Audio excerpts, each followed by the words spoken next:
My name is Morénike Giwa Onaiwu, and I live in Houston, Texas. I am a college professor, an author, and an educator as well. I am on the autism spectrum, and I have children. All of my children have some form of a disability. I pride myself on trying to use the things that I've learned, my voice and my perspective, to make positive difference in the communities.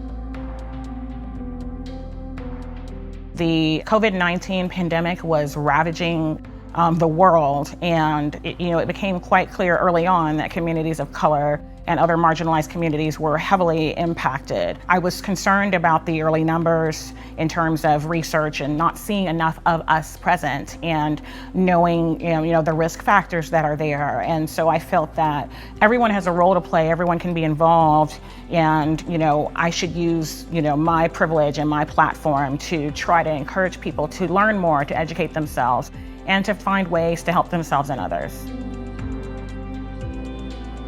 One thing that I did incorrectly in the beginning that I later corrected was that I was a little obsessive about the information. So downloaded all of the different trackers and looking at all of the different news updates and refreshing them multiple times a day, and how many cases and how many deaths. Very quickly, I saw that that wasn't going to be sustainable in terms of being able to self-care and mental health. So what I tried to do is I explained to the children about what I shared some things with them about the pandemic, about how it was this is something really unprecedented. And I just tried to really explain it truthfully, but in a way that's practical to them, and especially to emphasize the way that one can keep oneself safe and others safe.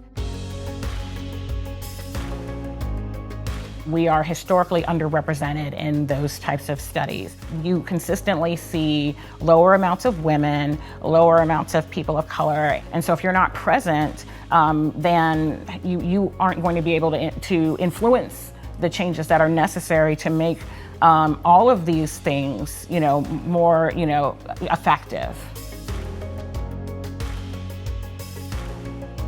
I think that we have a responsibility to ourselves and to our community to be more educated about clinical trials. No one wants to be in a situation where you feel like something is the right thing to do, but you don't really feel like you know enough about it, or you don't know if you really believe in it, or if it's for you. And that's why people should definitely have an opportunity to understand how these things are approved, and understand that they have a right to ask questions, they have a right to not enroll, they have a right to quit at any time. Go out there and do your research, do your homework, do your due diligence.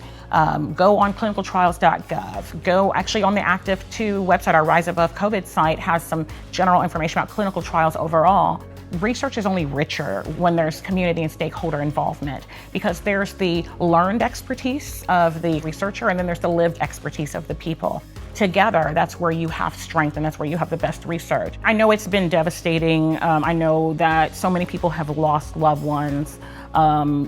People's health has been impacted, infrastructure, businesses, education. So it's human and it's natural to, be frustrated or be concerned or be worried or have, virtual fatigue and all of those things. But I just want people to remember how resilient we truly are. You rise in spite of your circumstances. You rise in the midst of your circumstances, not after they're over. You develop the ability to rise above and to continue to thrive and to survive. Everyone has their role to play, and it may be, small, but all of those small things add up, and the ripple effect is real.